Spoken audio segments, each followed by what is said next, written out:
Bienvenidos a Épicos, el podcast especial conmemorativo de los 60 años de la Facultad de Ciencias Agropecuarias de la Universidad Nacional de Córdoba.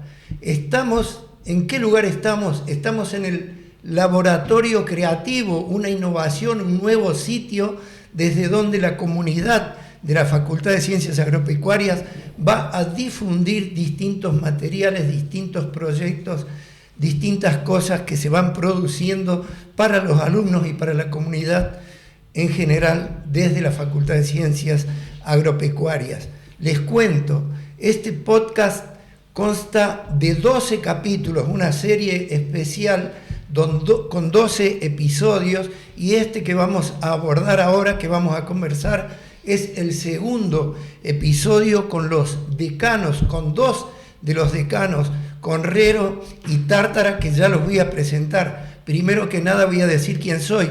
Soy Carlos Petroli, periodista profesional, graduado en la Universidad Nacional de Córdoba, pero con una impronta desde el campo. Me crié siendo hijo de productores, nieto de agricultores en el norte de la provincia de Santa Fe. Cuando se fundó esta facultad, yo arriaba vacas en el campo allá en el norte de Santa Fe y también ayudaba a la familia en la cosecha del algodón. En fin, en tareas rurales, en tareas de la ruralidad, que es un poco el punto de partida que me trajo hasta acá, siendo hoy un profesional como comunicador del sistema agropecuario, un poco especializado en noticias de agro y de agroindustria. Dicho todo esto, y voy a pasar a presentar a quienes nos acompañan, son también dueños de casa, porque son decanos de distintos periodos de la facultad que tuvieron la tarea importante de gestionar la facultad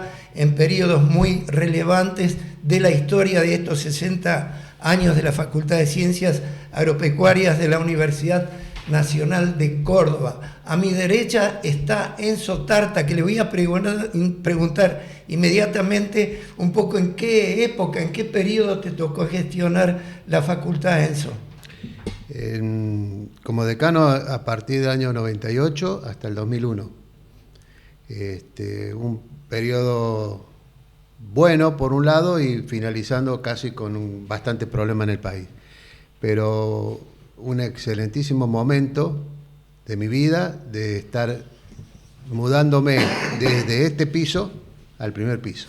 Contame un poquito, Enzo, un poco cómo fue tu génesis, dónde te formaste, tu familia, un poco cómo fue que llegaste a estar en este ámbito del sistema agropecuario, que es bastante diverso y muy importante para la Argentina. Muchos años. Muchos años. Muchos años. Bueno, yo soy egresado en esta facultad de venir una vida de gente de campo que tuvo que vender sus campos por distintos factores familiares y iniciarnos dentro de un gusto que tenía por el campo. Uno de los primeros nietos universitarios, y allá nos recibimos en el año 76, habiendo ingresado en el 70, habiendo vivido el derrumbe de este edificio que teníamos atrás. Esta parte se salvó. Luego fui docente, fui ex docente, nuevamente ex docente. O sea, un tipo complicado. ¿De qué localidad es tu familia, tus abuelos, tus padres? Nosotros venimos de la ciudad de Nuetinger, de mis padres. Yo nací en Rosario, mi hermano también. Y bueno, estudiamos en el colegio primario y secundario acá en Córdoba. Y ingresamos, como dijo hace un rato, en la facultad. Mientras hacíamos la facultad, cursábamos, trabajaba, era celador de un colegio, o sea, siempre casi asociado, digamos, a la docencia. Y cuando me recibí me fui a trabajar al campo, al norte de Córdoba. Tuve varios años, después la Universidad de Catamarca, nos invitaron a dar clase allí. Me fui a vivir a Catamarca, tengo una hija catamarqueña, siempre relacionada con el campo. Y bueno, y hoy estamos gozando el jubileo. Ya vamos a seguir conversando, ahora vamos a presentar a Juan Marcelo Conrero, ingeniero agrónomo, el gringo, que viene también del interior productivo del campo. Marcelo, contanos un poquito, bueno, muchos sabemos que naciste en la zona de Silvio Pélico, pero bueno, y que fuiste tractorista medio de pequeño, pero bueno, contanos vos mismo cómo fue esa experiencia. Primero, un placer estar acá, Carlos. Gracias a la facultad, obviamente, por este espacio y por esta iniciativa que me parece muy, muy linda. Es bueno recordar para saber hacia dónde tenemos que ir, ¿no? Yo, como vos dices, cerca de Nueva Tínger hay una localidad muy chiquita, más chica que Nueva Tínger, que es Silvio Pélico, donde, bueno, nos tocó nacer, uno no elige dónde nacer, orgulloso de mi pueblo. De familia agropecuaria, tamberos de toda la vida, y bueno, trabajamos en familia de chiquito, como bien dices, y siempre tuve un amor, una pasión por el campo, sobre todo por mejorar. Uno veía lo que en esa época, yo nací en el 74, y uno veía, bueno, cómo trabajaban y el esfuerzo de las personas, ¿no?, para poder llevar adelante los sistemas productivos. Entonces fue algo que me apasionó, aprender para poder mejorar. Y así fue que me vine a Córdoba, gracias a... Yo digo que soy siempre un producto de la educación pública, ¿no?, porque si no hubiera sido por eso no hubiera podido estudiar. Y gracias a un tío médico aquí que vivía, hermano de mi padre, que tenía un departamento, nos presta con mis hermanos, y bueno, pudimos estudiar. Yo siempre digo que pudimos hacerlo gracias a eso, con el afán de volver, ¿no? Y bueno, en el 99 me recibo, pero en el medio pasaron cosas, me fui involucrando en este afán de aportar, de tratar de hacer cosas para otros compañeros.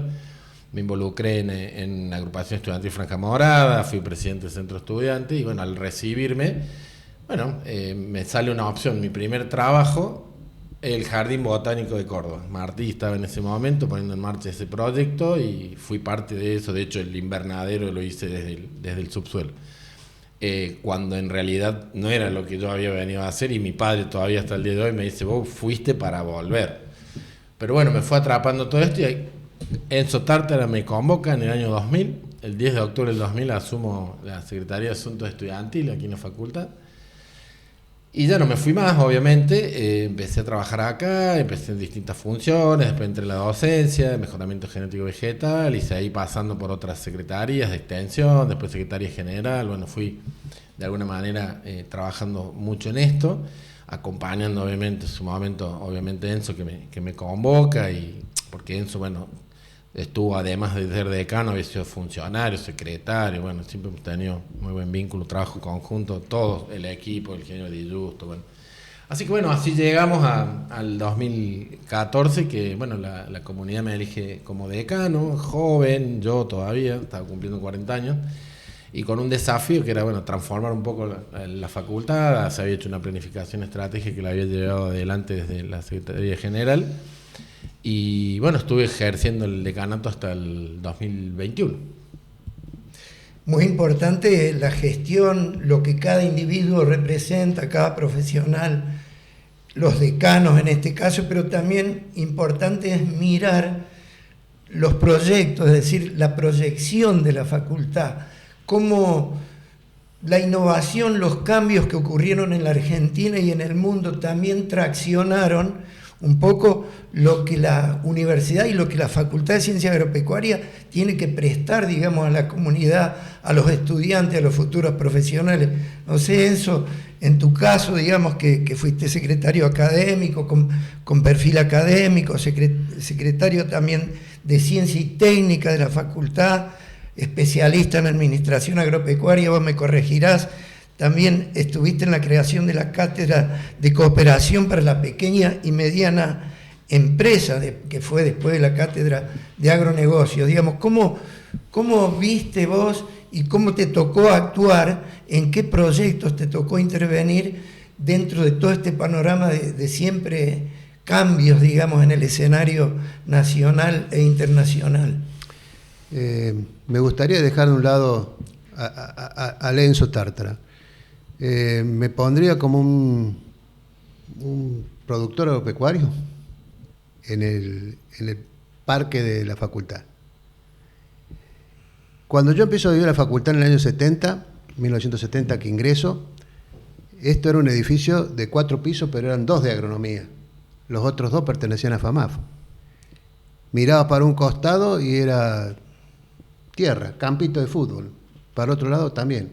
A lo sumo había creo que una pequeña construcción de otro lado, más un pedacito, una escalera que se hizo acá que después se cayó. Y sí la vi crecer. Y cada persona que estuvo dentro del decanato y conformando un equipo, porque acá se trabajó mucho con equipo, no con los individualismos, a pesar de que algunos podían estar con cara de triste, otros con cara de malo, otros muy sonrientes, pero todos siempre pensando lo mismo, de que esto tenía que ser más grande, y ser más grande.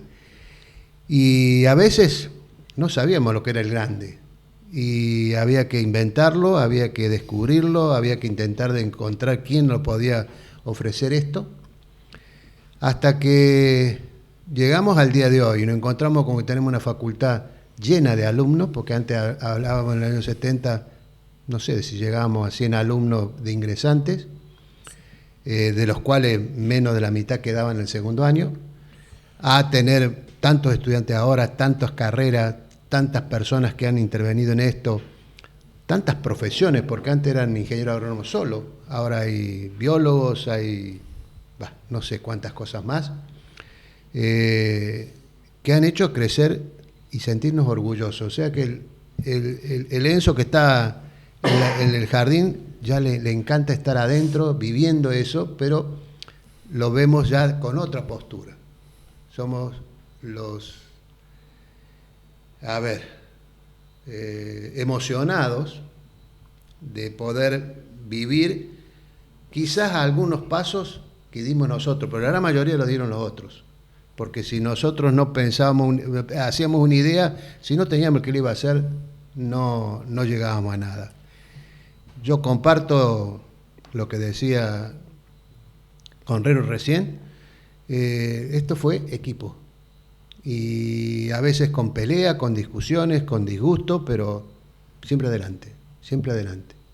Eso es lo que siento hoy, lo que siento de que nos reconozcan, que nos busquen para hacernos preguntas, que seamos referentes de algo, porque hemos quedado amigos con otras personas y podemos ayudar a la facultad con algún proyecto.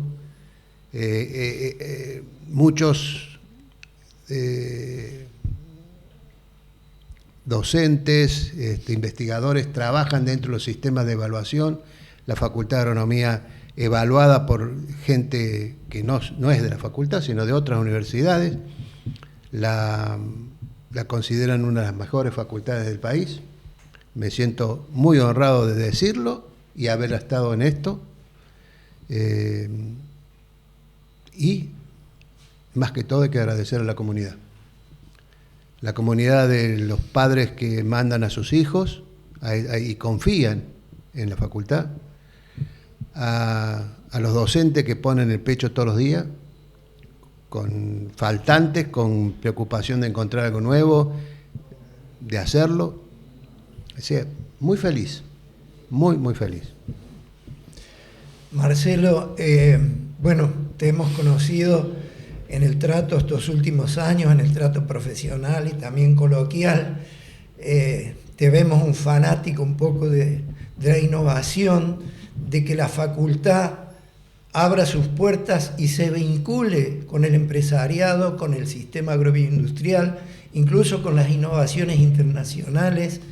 Eso sería interesante un poco tomar un apunte de la tarea, digamos, que se llevó adelante durante tu gestión como decano, digamos, en qué proyectos estuvieron enfocados en ese sentido. Bueno, yo le voy a poner 2 palabras a algo que acaba de decir Enzo, que es el sentido de familia que tenemos en esta facultad, el espíritu de familia, que creo que es una gran fortaleza, que un alumno cuando llega ya lo respira y rápidamente se incorpora a ese sentir, ¿no? de familia, de colaboración, de de querer aportar, de nunca de irse, digamos, porque egresó, pero no irse del vínculo con la facultad. Y eso es muy bueno porque hace a este crecimiento, ¿no? Nosotros cuando en su momento asumíamos, venimos de un plan estratégico, este proceso que tiene la facultad durante tantos años y tantas crisis, ¿no? Porque también hay que decirlo, a pesar de todas esas crisis, esta voluntad de mejora permanente con los pocos recursos que se tenían, siempre fue una constante en la institución, desde los visionarios marrones para acá, digamos, cada uno tratando siempre de aportar un granito de arena a ese camino.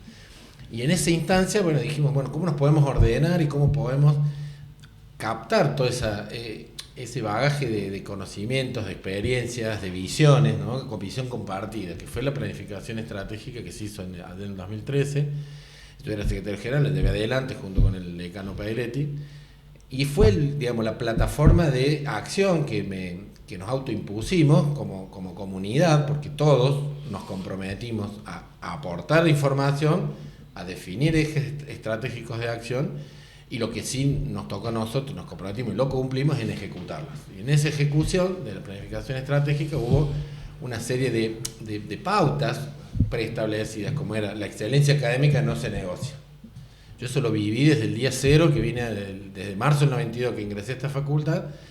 Las personas con las cuales me crucé, docentes, funcionarios, siempre pensaban y trabajaban en eso, que era la calidad académica. Bueno, ¿cómo podíamos sostener la calidad académica? ¿Cómo podíamos ampliar nuestra base de relaciones? Entonces, había una crítica en ese momento de la falta de vínculos, relaciones entre las cátedras con el sector productivo, las investigaciones que aporten al sector productivo, que los estudiantes involucren y participen y empiecen a desandar un camino que es el camino real que luego tenemos como profesionales.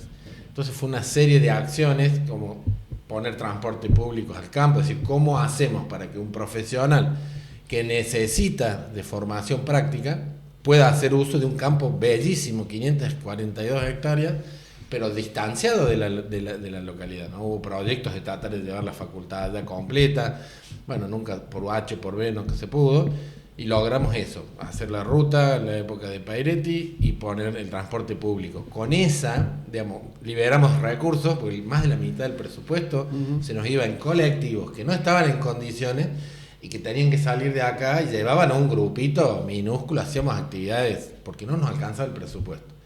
Tener transporte público, boleto educativo y poder sacarse ese costo encima, bueno, fue una decisión estratégica que no fue sencillo, por las costumbres y los usos, pero que nos permitió liberar presupuesto para empezar a mejorar los baños, los ingresos, el parque y sobre todo la climatización de aulas, la tecnología en las aulas, los cañones, que ya había habido inversiones de programas, pero pudimos empezar sostenidamente, pasito a paso, a generar condiciones de una facultad que, si bien éramos públicos, no teníamos por qué no tener un baño en condiciones, no teníamos por qué no tener un aula climatizada, pensando en el trabajo docente y pensando en el estudiante. Y eso fue llevando a esto, ¿no? A cómo recuperamos todos los espacios del campo de escuela, todos los edificios que tenían años, muchos años. Hicimos un salón de eventos, transformamos un galpón en un salón de eventos, que no deja de ser un galpón, pero que el objeto era integrarnos. Firmamos más de 200 convenios, nos vinculamos al sector privado, algunos con muchos problemas, otros no tanto. Pero, ¿por qué? Porque el egresado de la facultad, el 95% se va a trabajar la actividad privada. Entonces el vínculo con la actividad privada, y otra cosa que vos lo dijiste, la tecnología. ¿Cómo hacíamos nosotros tener la tecnología que cambia cada 2 meses? Y solamente haciéndolo en convenios con quien tiene la tecnología. Entonces hoy te trae esta máquina, mañana te la reemplaza por la otra, haces eventos, tenés las cosas, haces proyectos. Hay algo que nunca me voy a olvidar, entramos y teníamos alquilado una parte del campo, teníamos otras actividades, muy pocas actividades que la manejaba digamos, la cooperadora, y no podíamos tener recursos para hacer otras actividades. Y bueno, y cuando me estaba yendo, me acuerdo que viene el secretario de campo en ese momento y había YPF que nos pidió hacer 50 hectáreas de ensayo. Bueno, yo con gustoso lo contacto con el secretario del campo y me dice: Marcelo, no tenemos hectáreas ya para este año. ¿Cómo no tenemos hectáreas? No, toda la superficie del campo está con algún convenio, algún proyecto. No tenemos cómo afrontar esto que nos está pidiendo YPF. Y nos ponía fertilizante, o sea, porque esto fue la otra cosa. Íbamos haciendo ensayos, pero eso nos daba insumos. Y con los o sea, teníamos que bajar los costos, porque, digamos, lo que no teníamos eran recursos. Y lo que ingresaba se reinvertía en mejoras edilicias, en maquinaria que conseguíamos donados. Digo, se fue generando una masa crítica. El concepto de aula a cielo abierto más grande de la universidad era con ese espíritu, es decir, carreras profesionalistas agropecuarias tienen que tener un campo y los estudiantes tienen que estar allá adentro, dejar de ver lo que no se debe hacer y empezar a ver lo que se debe hacer, a practicar programas. Yo durante mi paso de gestión, que bueno, está bien, creamos programas, iniciación profesional, practicanato, que nos llevó también discusiones eternas, pero digo, fuimos generando a lo largo, por eso fue un trabajo en equipo de muchas acciones que se fueron de alguna manera generando y que permitieron dar estos pasos. Cada uno daba un paso y el que venía seguía dando otros pasos, ¿no? Lo que sí tuvimos como un objetivo es de transformar y ayornar, digamos, la facultad de esos nuevos tiempos y ser referentes, empezar a ser referentes en el país en los estudios de ciencias agropecuarias, y creo que hoy la facultad está obteniendo esos beneficios y además están trabajando todos los días por eso. Esto también es importante, que se sostienen todas esas acciones y que eso permite que hoy seamos la facultad más grande del país y la más prestigiosa. Muy, muy importante lo que está contando el ingeniero Conrero, porque justamente las principales universidades del mundo toman en cuenta la vinculación con el sector privado, los inversores privados que trabajan en innovación y que desarrollan empresas o sistemas productivos. Entonces la universidad se nutre de todo este proceso. Estamos en el podcast Épicos, que cuenta sobre los 60 años de la Facultad de Ciencias Agropecuarias de la Universidad Nacional de Córdoba. Y Enzo Tártara, que está acá a mi derecha, otro de los decanos, también ha tenido en su momento un rol que tiene que ver también con el tema de la pequeña y mediana empresa. La cátedra, por ejemplo, de cooperación para la pequeña y mediana empresa, que después se transformó en la cátedra de agronegocios. ¿Qué recordás, Enzo? Bueno, un poco de todo este condimento de abordar la cuestión de la pequeña y mediana empresa. Oficina 315. La oficina 315. No me voy a olvidar, no. la oficina donde teníamos la cátedra. Que hoy no hablan las paredes. Hoy en día están gente que se formó conmigo, porque yo me tuve que formar también en lo mismo, porque mi especialidad era administración rural. Y la administración rural, bueno, todo el mundo sabe que es un administrador que administra todo el sistema productivo. Pero el agronegocio apunta, mejor dicho, a hacer negocio con lo que uno ha trabajado. O sea, con el trabajo que puso, con los insumos que puso, con las actividades que diferentemente incorporó dentro del sistema. Pero no ha sido idea mía. Otro ex decano, el ingeniero Rodríguez, que un día me llama y me dice, tiene que hacer una cátedra en el cual le enseñe a un textil usar la lana. La fresca, dije yo. ¿Qué tenemos que ver con la industria? Y ahí donde sale la palabra COPYME, cooperación de pequeña y mediana empresa, relacionando la pequeña, el productor de pequeña superficie y el otro de media superficie, pero ¿qué tenía que producir en pequeño? Formando cooperativa, en la producción. En definitiva, es copiar el modelo italiano, que es el año los 90, dentro de la época de los 90. Y ahí creamos esa cátedra. No estaba dentro del sistema de la currícula de la carrera, pero se hacía módulos de enseñanza y bueno, cada vez teníamos más alumnos y yo siempre digo, fue divertido porque uno traía un negocio para enseñarle a los alumnos y los alumnos a veces lo tenían mejor planteado que nosotros. Entonces nos ganaban. Y así era el torneo entre diferentes gestiones que uno podía hacer en un agronegocio. Y bueno, eso fue parte, también estuvimos ayudando en un momento dado a la agrotecnia, o sea, la técnica del agro. Y bueno, fue una vida bastante larga dentro de estas, uno dice 4 paredes, acá ya son muchísimas paredes. Y bueno, eso ha sido muy interesante, participar en proyectos.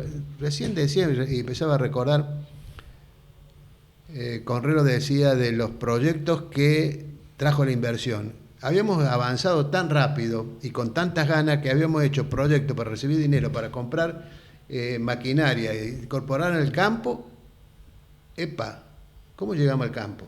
Y ahí sale todo lo que contaba Marcelo recién, del ómnibus que buscar, porque teníamos ómnibus de la aduana que nos regalaron, o nos prestaron, pero en definitiva fue tomado ya. Una linda mochila de plomo. Sí, una linda mochila. Que de las 3 días que tenía que ir al campo iba uno, hasta los choferes ponían el pecho para que ese ómnibus llegase. También hay que agradecerle mucho a la gente que nos acompañó, porque uno siempre piensa en la facultad, piensa en los docentes, piensa en las autoridades, pero hay todo un enjambre, porque está muy bien armado de gente, de personas que trabajan para que este sistema funcione, del administrativo, el del servicio de limpieza, el que arregla una lamparita, bueno, en agronomía siempre se ha destacado y se sumó a esa gran familia que comentaba Marcelo. Sí, es una gran familia que uno la quiere muchísimo y a veces yo personalmente quiero transmitirla y a veces no alcanzan las palabras. Siempre dije gracias y gracias. Menciona justamente Enzo los distintos estamentos, digamos, de la facultad, ¿no? Estudiantes, docentes, quizá investigadores, digamos, esa comunidad de la facultad tan relevante también un poco para el funcionamiento, la formación, la mejora, que salgan profesionales por ahí valiosos para la comunidad agropecuaria. Bueno, ese punto, cómo durante tu gestión, cómo se trabajó, o qué estuvieron mirando, digamos, para el desarrollo de proyectos por ahí específicos.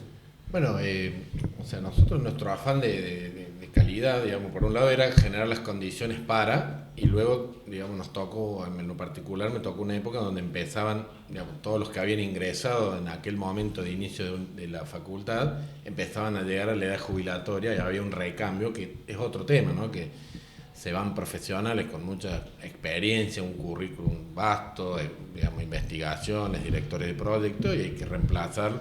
No había habido, digamos, un programa, había habido así, digamos, muy escuetos programas, pero no había habido un gran, digamos, posibilidad de reemplazo. Entonces, bueno, esos reemplazos había que generar de alguna manera calidad, venían las acreditaciones, entonces creamos unos programas que ya existían. La facultad fue pionera en formación pedagógica en especialidad de la ciencia agropecuaria. Nosotros tomamos eso y le agregamos todo lo que es tecnología educativa, porque ya venía, digamos, la transformación educativa a través de las tecnologías, el uso de las tecnologías, las TIC.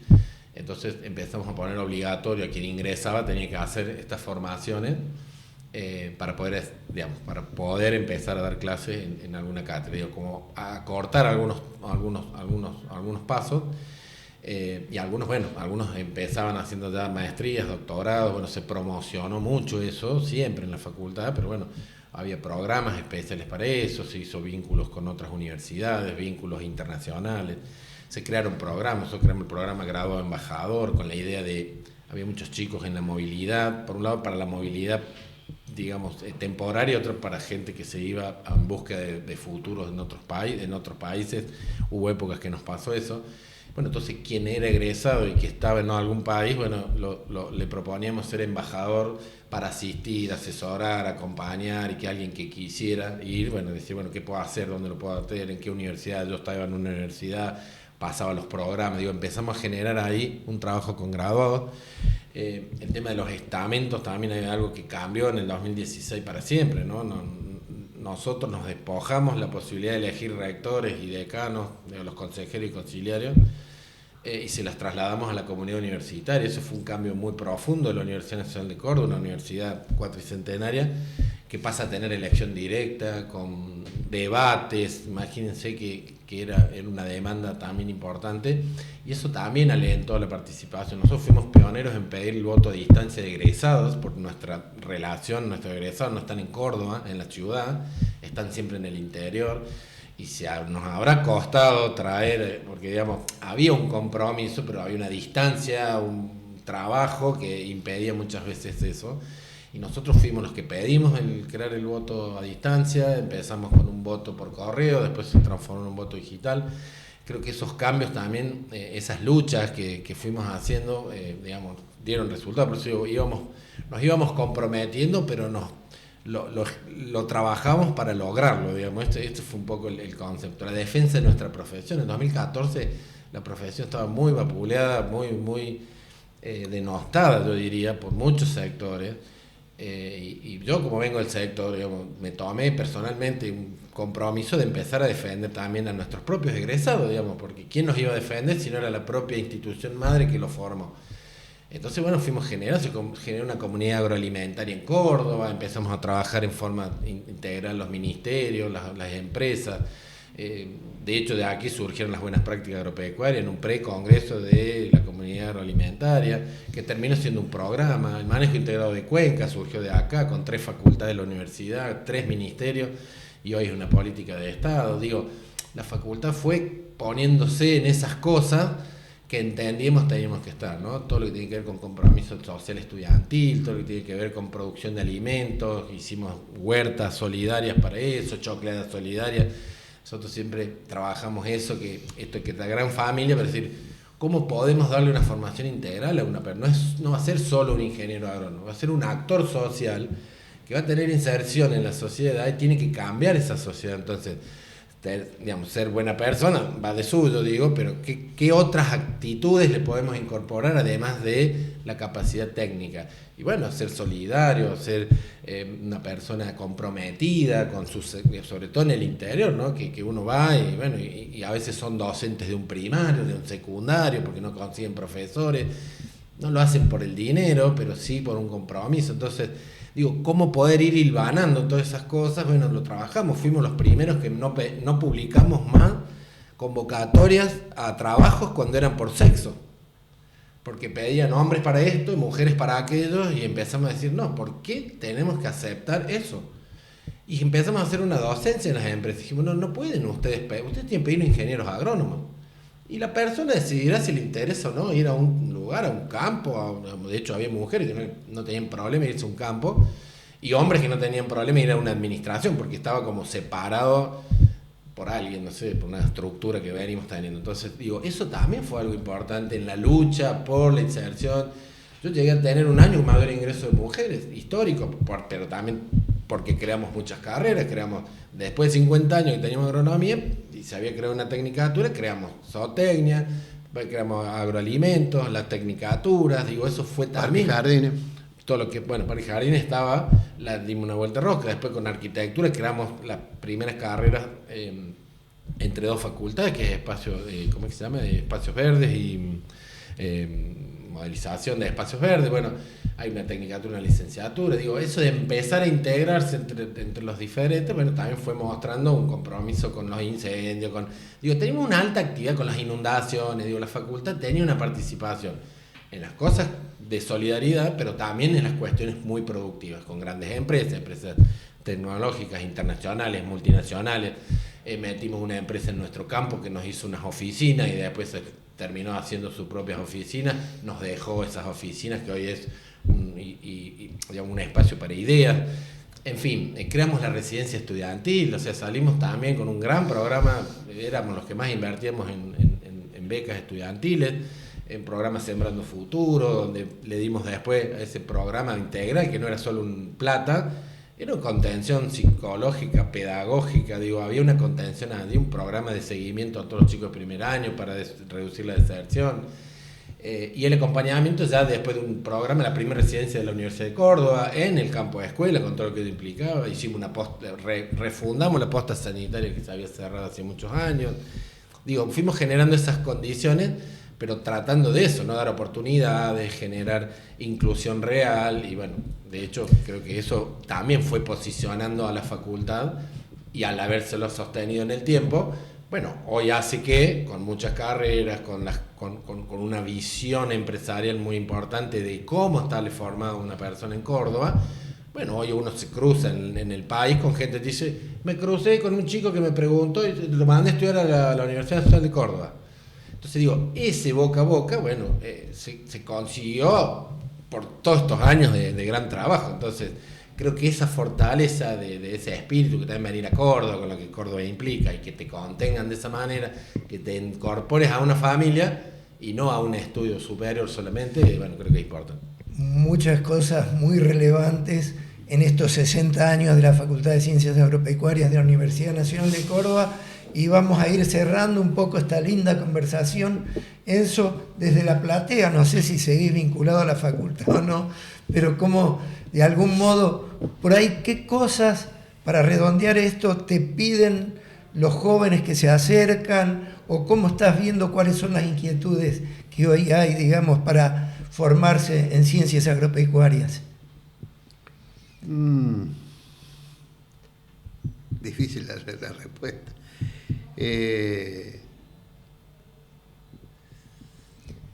O de algún modo... Yo resumiría en algo así. Mira, de lo que hemos estado charlando, se nota o tratamos de que la gente lo incorpore, que es una escalera, que la venimos subiendo, pero todavía está lejana la terraza. Y vamos a seguir luchando por eso. Y ahí es donde va a participar el estudiante, estudiando más, dejando algunas cosas que son obsoletas y otras nuevas que van a venir, los profesores que buscarán otras carreras, tecnología, y bueno, todo ese mundo que se mueve de la agronomía o del agro o del alimento o de lo que tenemos en la mesa, madera, agua, todo, hace que el ingeniero agrónomo tenga que seguir subiendo escalones, y cada vez pareciese, tengo la sensación de que nos queda más lejos esa terraza. Y bueno, puede venir la pregunta que me hacías vos, ¿y cuándo podemos llegar a la terraza? Ojalá nunca, porque eso nos va a seguir haciendo más grande, más creciente y más defensores de la profesión, más docentes, más jubilados, más participación. Bueno, es un mejunje lindo. Lindo para escalar. Sí. ¿Tu reflexión, Marcelo? Yo creo que uno ve por ahí el auto cuánto cambió en estos 50 años, 60, ni hablemos teléfono, y uno ve todavía la educación que está quedada. Para mí hay que enfocarse en modernizar el dictado. Han cambiado los jóvenes, hay herramientas muy importantes, creo que hay que flexibilizar más, hay que crear más carreras, creo que demostramos que se puede. Y seguir dando oportunidades, porque uno a veces entra por un lado y no sabe por dónde termina. No importa por dónde vaya, pero lo importante es que termine en algo. Entonces dar oportunidades, flexibilizar los planes, acortar las carreras de grado, creo que es importante. Y sobre todo, creo que yo fui siempre un defensor de la vinculación en la investigación para el desarrollo, tener las empresas metidas acá adentro, trabajar en investigación, que nuestros estudiantes se capaciten también en eso, y relacionarnos en eso con más carreras, porque hoy el agro siempre fue un mar. Yo voy a decir algo que decía Carlota Guino, ¿no? Que me acuerdo, nunca me voy a olvidar. Decía, el ingeniero agrónomo es un mar de conocimientos, pero de 1 centímetro de profundidad. Eso lo decía en las clases, y a mí me quedó grabado, y es algo que es muy cierto, ¿no? Porque fíjate que uno entra pensando que va a trabajar en no sé qué, y tenés 200.000 opciones para hacer. Entonces acortar esas carreras, dejar la especialización cuando uno ya sabe. En esto de la formación continua, yo estoy ahora trabajando en eso casualmente, pero la formación continua a lo largo de la vida, la formación integral de un ser humano, que no es solo lo técnico, ¿no? Tenés las habilidades socioemocionales, digitales, hoy tenemos que tenerle, si no podemos tener un plan flexible, bueno, se nos complica. Entonces, para mí el enfoque nuevo de esta nueva era es ese, es acortar carreras, flexibilizar carreras y mejorar la investigación y desarrollo con el sector productivo. Eso nos va a dar recursos, nos va a hacer sostenible en el tiempo, y nos va a dar muchas oportunidades, porque esos estudiantes se van a vincular en pasantías, prácticas, practicanato, el sistema que usted quiera. Pero ese alumno va a ser un alumno con práctica, con los pies en la tierra, como nosotros decimos, o en el laboratorio, y va a ser un profesional de excelencia cuando termine, que es lo que necesitamos. Le damos las gracias a los decanos y los invitamos, los saludamos y los invitamos a continuar conectados con Épicos, el podcast, así se dice, por los 60 años de la Facultad de Ciencias Agropecuarias de la Universidad Nacional de Córdoba.